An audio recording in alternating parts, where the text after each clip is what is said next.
Hello and welcome. You're watching NewsX and I'm Megha Sharma.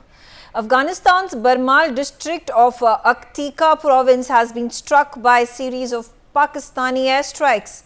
While Pakistan maintains the strikes have targeted multiple TTP hideouts, reports suggest that 7 villages came under fire. The airstrikes have claimed the lives of 46 people, including several women and children. An entire village along the border is also reported to have been completely destroyed. These strikes have occurred against a backdrop of escalating tensions. Pakistan has accused the TTP of using Afghan soil to launch terror attacks, a claim Kabul has vehemently denied. What's interesting is that this is the second such Pakistani attack in Afghanistan this year. Back in March, Pakistani forces killed 8 civilians in such similar strikes. The Taliban Ministry of Defence has now vowed to retaliate and has stated that defending Afghanistan's land and sovereignty is their legitimate right. So let's start with our discussion with my panelists. Joining me on the broadcast is Ambassador Baswati Mukherjee. Ambassador Mukherjee, complex situation that is emanating along the border of Afghanistan that is shared by Pakistan. Second strike by Pakistan that has led to the death of number of people from Afghanistan Pashtuns, and as Pakistan claims that this is an attack on the terror strike by the Tehreek-e-Taliban Pakistan, which has been behind a number of terror attacks in Pakistan, which has also injured and killed Chinese nationals as well as Chinese infrastructure projects in different parts of Pakistan. The situation is such that the Taliban at this point of time has been forced to take retaliatory action. It has vowed as such. Do you think this is only going to make matters worse for Pakistan? Well, it's certainly very ironic that a government that was virtually installed by Pakistan in Afghanistan, and the Pakistanis used to boast that they have increased their strategic space at India's expense, is now in a situation where it is bombing so-called terrorist hideouts. The lesson for that, for India, is that we not only have a complete justification for Balakot, but we can say that this is something that Pakistan itself believes in. Pakistan believes that it is perfectly legal to cross the international border and to strike terrorist hideouts if they are a threat to their own territorial integrity. So these are very good lessons which Pakistan is showing to the world. On the other hand, it is also resulting in further alienation from the Pakistani state of the restive Pashtuns and other areas over there. And it also shows that there is a state of virtual civil war going on in these areas, which is leading to a kind of not yet but soon to be failed state status for Pakistan. Because, for instance, on the Afghan-Pakistan border, it is well known that there is huge amount of tension, and if the Pakistani army also decides to take action by going into Afghan territory, apart from the airstrikes, you could call it a state of actual war between Afghanistan and Pakistan. And Pashtuns being Pashtuns, and I don't see them taking it lightly. So I think you will very soon find, Megha, that there will be a series of terrorist strikes within Pakistan, because the Pashtuns will take revenge. These are people who believe like the Shiite Iranians in revenge and martyrdom. They will not rest until they avenge these deaths. And these are some of the people who have been killed are civilians. Right. It was not at all like what we did in Balakot, where we just had targeted strikes. This is much more serious than that. Okay. And definitely it will have a very bad impact. Yes, ma'am. Professor Madhav Nalapal, now situation as tense as this, and obviously pressure continues to be mounted by Chinese for Pakistan to take action against all these terror attacks which are being claimed by the TTP. And I already mentioned that the TTP has targeted these Chinese infrastructure projects. It has killed Chinese nationals besides Pakistani military personnel and Pakistani security forces. Do you think this is once again a pressure tactic applied by the Chinese which has forced Pakistan to attack the TTP on the Afghan soil which is again going to, be retaliated by Afghanistan, and situation going to get out of hand very quickly? Look, first of all, Megha, let me point out that Pashtuns believe that more than half their territory is under the illegal occupation of Pakistan. Yes. They believe in Pashtunistan, and you will remember that there are huge Pashtun territories in Pakistan that were carved out by the British for a 99-year lease, and that lease expired years and years ago. But the Pakistan has refused to hand over even an acre of that Pashtun land back to the Pashtuns, who basically are controlling much of Afghanistan. So that historical wrong is still there in Pashtun minds. And yes, Ambassador Mukherjee is absolutely right. The Pashtuns are a very proud, noble people. And if you look at Sunday Guardian, you'll find that right from the time the Taliban came back to Afghanistan in 2021, I think, courtesy Joe Biden, the fact is that Sunday Guardian has been writing that the majority of the Talibs comprise of so-called free Taliban, who are neither beholden to China nor to Pakistan. So these are free Taliban, and they see Pakistan as the historical enemy. So it's only a matter of time before this happened, and now the Pakistan army is reacting the worst possible way by bombing territories and by killing innocent civilians. So you're perfectly right. This is going to escalate the situation very badly, and it is going to lead to further problems on either side of the boundary. Okay. If I may speak for the Pashtuns, regard that is completely illegitimate. Yeah. Major General Shashi Asthana, about what is happening in the geopolitical sphere. Now, one hand you have China, which protects Pakistan and has been its benefactor for many years now. On the other hand, we also see that the United States of America has been criticizing the Pakistani government and the Pakistani military over the arrest of Imran Khan and having put him behind bars for several months now. Now, do you think there is at this point of time friction that is being faced, particularly over the allegations and concerns that are being raised by America as Pakistan continues to build closer association with China? Certainly, there are signs of that, because with USA sanctioning some of the entities of Pakistan over their missile development, indicates that they are not too happy with their engagement with China. And this is a strategic space which is a very important strategic space for US as well as China.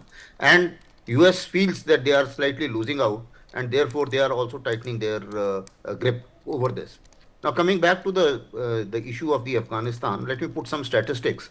There have been 1,566 terror attacks this year in Pakistan by BLA, TPP and other organizations, and they have killed almost about 924 people, although 341 terrorists have been killed as per Pakistan statistics. Now, considering that, on Saturday, 16 army personnel were killed by TTP. So there is a desperation in Pakistan for two reasons. One is TTP is killing their people and targeting their Pakistan army in particular. And second is the pressure of China, which you rightly brought out, that 23 Chinese have been killed from the time CPEC started getting developed. And now Chinese have given them a fair amount of ultimatum that if you can't protect Chinese, then maybe that we may have to send our security forces inside, which is not very comfortable to Pakistan. So Pakistan is forced to react. Now, as far as Taliban side is concerned, Pakistan has an air superiority. As far as the air assets are concerned, Taliban is no match to Pakistan. But coming back to Taliban side, Taliban, as was very well brought out, that they don't believe in Durand line. They believe that Pashtunistan has been divided, and certainly they don't see eye to eye as far as Durand line is concerned with Pakistan. And Pakistan made a miscalculation when they were installing their government. They thought that it will be a weak government and it will toe our line on Durand line and the fencing which we have done on Durand line. But that I don't think Taliban is in a very happy mood to that. Okay. Second, similarly, TTP and Taliban. You can't separate the two.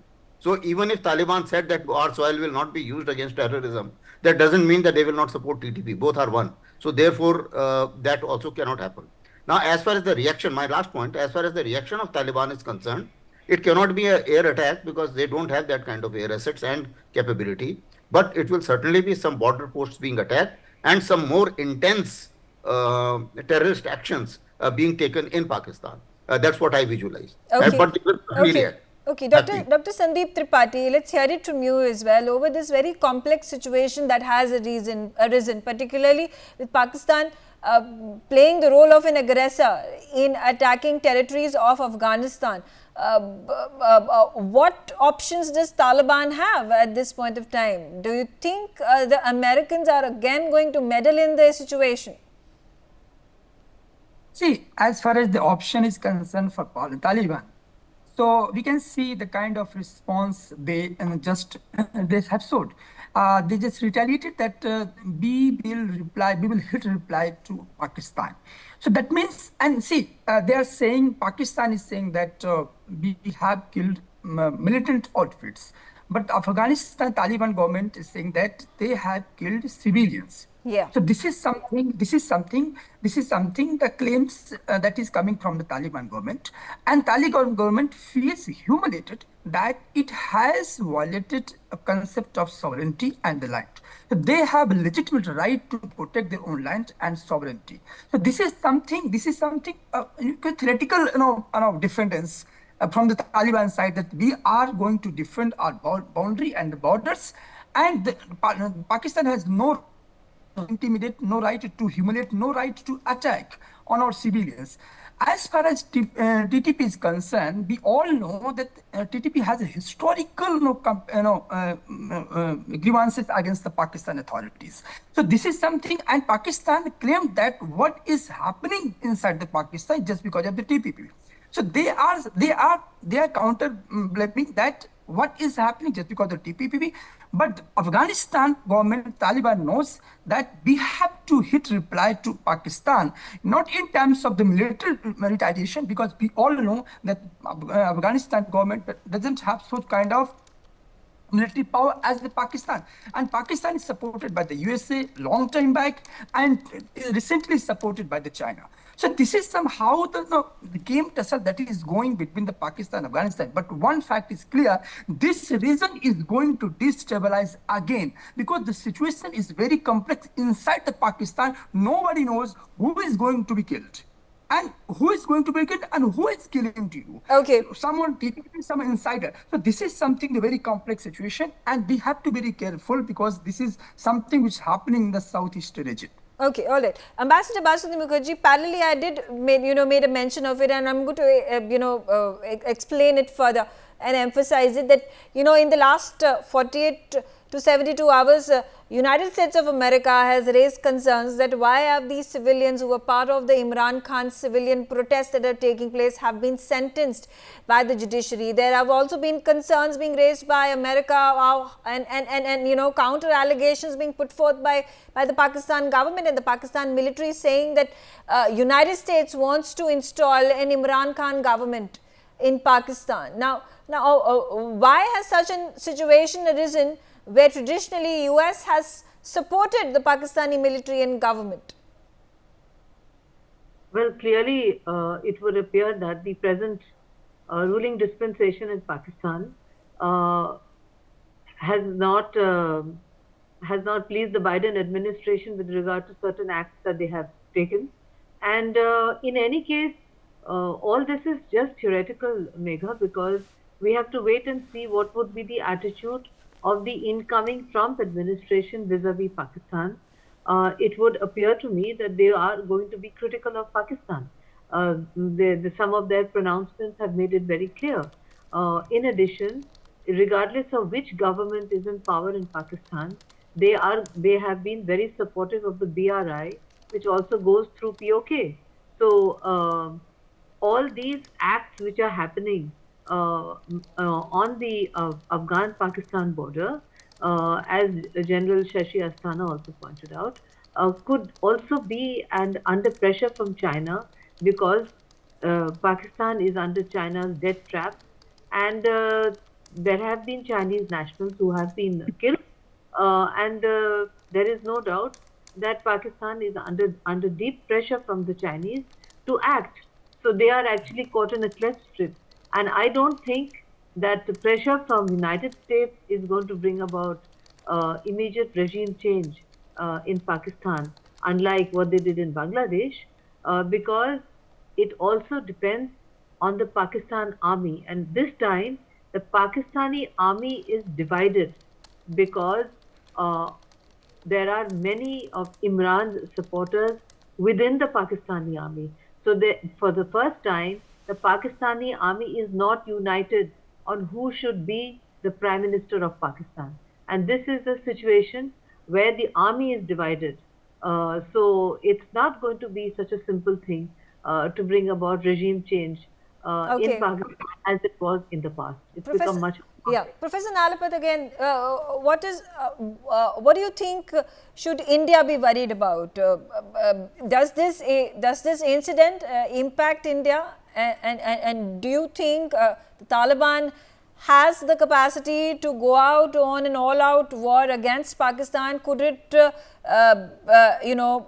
inflict an equal amount of damage in Pakistan, or do you think there is going to be the TTP that will continue to intensify its attacks on Pakistani infrastructure and people? Look, so far the United States is concerned, let me point out that for many years now, the Pakistan army has shifted allegiance from the United States to China. Although their children study in the United States and the UK and Australia and Canada and all these other countries, the fact is that the Pakistan army and the PLA are completely intertwined with each other, completely intertwined. So the Americans are quite aware of that. Even Joe Biden's administration is aware of that. The Trump administration certainly is. So I don't think there's really any real love lost between the Pakistan military and the United States now that the military has gone over to Chinese patrons. Having said that, I want to point out that frankly, Afghanistan is a problem for Pakistan, yes. I think our problem is frankly refugees across the border from Pakistan, and including, for example, Pakistanis traveling via POK. It is very important to ensure that the adequate fencing or other means are employed immediately to prevent any influx of individuals from Pakistan into India. The minorities are almost finished there, almost none left, hardly any Christians or Muslims, non-Muslims are left, whether you're Christian, whether you're Buddhist, whether you're Hindu. Yeah. So I think India needs to be careful about one thing and one thing alone, which is frankly, this is not our regional war. We don't need to get involved in it, but we do need to ensure that our border is sealed against any effort by hordes of people to cross over Indian territory in the way that hordes and hordes and hordes of people have crossed over from Bangladesh and are now involved in creating problems across the country. Okay. Major General Shashi Asthana, again a question to you. And as Professor Nalapat said that, Pakistan has switched its allegiances long time ago from America to China. We've also seen this landmark deal that has happened where China has exported its J-35s to Pakistan. This is the first such export of these fifth generation stealth fighters that has happened. Do you think this will perturb United States of America enough for it to get directly involved in the mess? And of course, when Pakistan gets more militarized and more militarily strengthened, the direct impact of it is going to be borne by India and not America or any other country. Certainly, we have a reason to be concerned because of the Chinese militarization of Pakistan. The reason being that the amount of this F-35 deal which you just spoke, Pakistan has no money to pay back. So apparently there has to be something in return. Now there are two things which I visualize. They gave earlier 4 naval vessels also. Chinese gave them to Pakistan. What I visualize is that since Pakistan doesn't have the money, what is going to happen is that these are Chinese assets. Like those vessels will be there in Gulf. They are Chinese. They will remain of Chinese, but the marking will be of Pakistan, and they will try and ensure that they dominate this area. Similarly, we should look at this F-35 sale as Chinese deployment of their air assets west of India. Now that would be a realistic assessment as to that's what they are trying, because Pakistan will not be able to pay. The other option is, which Chinese were looking at in some other aircraft earlier, a little earlier, that they do the joint manufacturing in Pakistan because the labor is cheap. But Chinese are also now a little apprehensive of whatever manpower whatever Chinese manpower they put in Pakistan, even as a specialist or scientists or shall I say engineers, they find it that they are all unsafe. So that problem is also slightly difficult. So we will see as to how this deal comes about. Similarly, F-35, although a lot is being made out that, okay, fifth generation aircraft, but it is still not battle tested. It's only been shown in the exhibition. And we really don't know as to what is the real capability. But notwithstanding that, as you rightly mentioned, we have to be concerned and we have to increase our air assets. Whatever we may do, the fact is our air assets are down. We have lesser AWACS than Pakistan. Instead of 42.5 squadrons which we need, we have about 30 squadrons, which is too less. And we are also thinking of theater commands and giving dedicated assets to these commands. Unless we create assets, air assets specifically, because you require Air Force for national tasks also. So therefore, there is a problem and we need very urgent solutions to this problem. Okay. Americans have delayed our engine issue. So therefore, our Tejas has got delayed. And similarly, we are also looking at fifth generation manufacturing aircraft, that is AMCA. Now, this aircraft, again, you can't manufacture that aircraft without an engine. So, engine is a priority and we need to be more proactive. Back to you. Okay. Dr. Sandeep Tripathi, again coming back to you and understanding this conflict that is only intensifying as weeks and months have passed by. How grave is the situation going to become potentially? And once again, the question, does Taliban have the wherewithal to fight this war against Pakistan? And if at all it were to do so, will it get support from any country? Again, United States of America decided to withdraw itself from Afghanistan with the Taliban regime being installed. The likelihood of Trump wanting to get into Afghanistan once again and wage this war against Pakistan is not going to be a possibility, is not going to be a probability. Where do you see this war is headed? See, there are two situations. First, USA is still now humiliated with the decision of 2021, the withdrawal of US troops from Afghanistan, the kind of Taliban takeover Afghanistan power. So since that time, even we know that Trump had publicly, criticized Biden about his decision. So this is kind of something, a humiliation for the USA, the country that has been fighting against Taliban in Afghanistan at least 20 years, and finally the decision was withdrawn. So this is one concern for the USA, and USA is always trying to destabilize the Taliban forces in Afghanistan. So directly, indirectly, we can say the Pakistani army are getting support from the USA directly, indirectly. See, a country that has placed at least 50, 60 years in Pakistan. So suddenly we cannot see the Chinese influence in Pakistan. See, so in history, there is a nexus, Islamabad, Washington, and Pakistan, Beijing. So this time also, Pakistan is getting support from China, but at the same time, we cannot ignore the US involvement in the Pakistan. This point one.